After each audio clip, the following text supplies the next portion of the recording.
राधे राधे प्यारे भक्तों, श्री कृष्ण कहते हैं कि समय ही अंतिम सत्य है।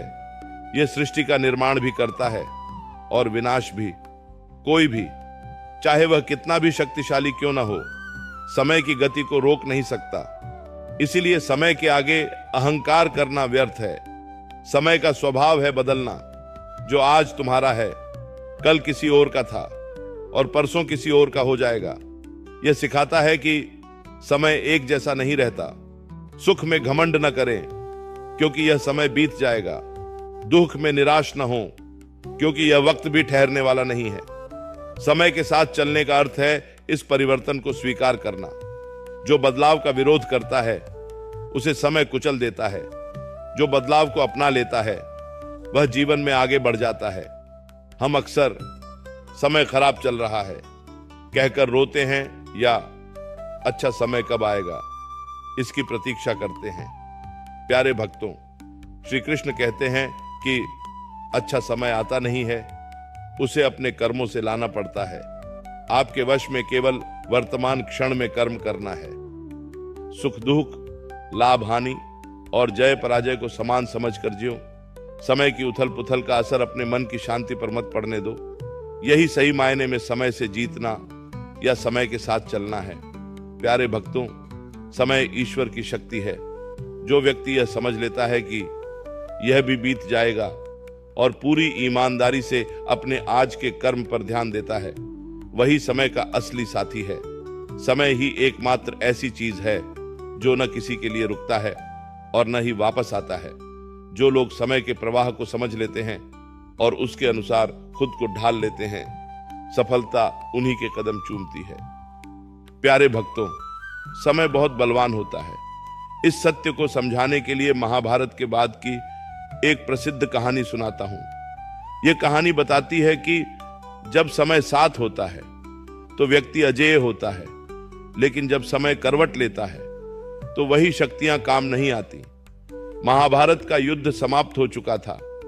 भगवान श्री कृष्ण अपनी लीला समाप्त कर वैकुंठ गमन कर चुके थे। श्री कृष्ण के जाने के बाद द्वारका नगरी समुद्र में डूब रही थी। अर्जुन, जो विश्व के सर्वश्रेष्ठ धनुर्धर थे, उन्हें जिम्मेदारी दी गई कि वे द्वारका की रानियों, गोपियों, बच्चों और वृद्धों को सुरक्षित हस्तिनापुर लेकर आएं। अर्जुन को अपनी शक्तियों और अपने गांडीव पर पूरा भरोसा था।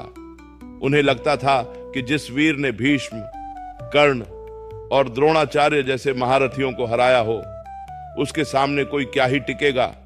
जब अर्जुन द्वारका के लोगों को लेकर जंगल के रास्ते आ रहे थे, तब रास्ते में कुछ साधारण लुटेरों ने उन्हें घेर लिया। लुटेरों ने देखा कि एक अकेला योद्धा इतनी सारी महिलाओं और धन संपदा के साथ जा रहा है, तो उन्होंने आक्रमण कर दिया। अर्जुन ने उन्हें चेतावनी दी और अपना गांडीव धनुष उठाना चाहा, लेकिन यह क्या, जिस गांडीव की टंकार से तीनों लोग कांपते थे, वह अर्जुन से उठाया ही नहीं जा रहा था।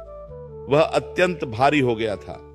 अर्जुन ने अपने दिव्यास्त्रों को याद करने की कोशिश की, लेकिन वे सारे मंत्र उनके दिमाग से मिट चुके थे। अर्जुन के सामान्य बाण भी उन साधारण लुटेरों पर बेअसर साबित हो रहे थे। देखते ही देखते लाठियों से लैस उन साधारण लुटेरों ने महान अर्जुन को हरा दिया और धन संपदा व महिलाओं को लूट कर ले गए।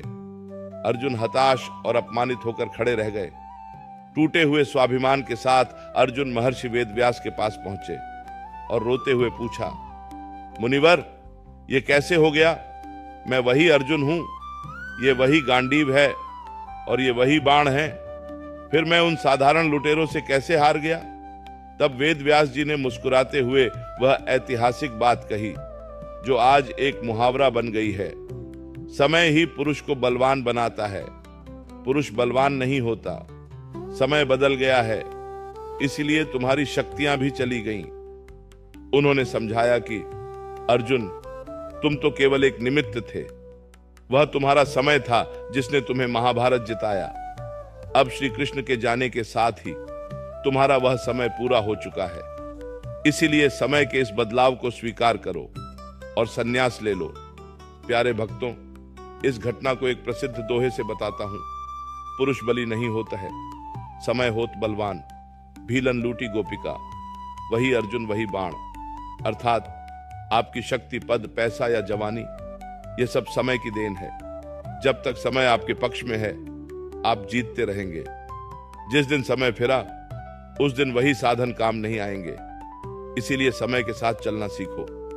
अर्जुन ने समझ लिया कि उनका द्वार अब समाप्त हो गया है। उन्होंने समय के साथ लड़ना बंद किया और वानप्रस्थ की ओर बढ़ गए। यही समय के साथ चलना है। प्यारे भक्तों, समय राजा को रंक बना सकता है और एक साधारण लुटेरे को अर्जुन पर भारी पड़वा सकता है। हम समय को नियंत्रित नहीं कर सकते, लेकिन हम खुद को नियंत्रित कर समय का सही उपयोग जरूर कर सकते हैं। इसलिए समय के प्रवाह के साथ बहना ही जीवन की समझदारी है।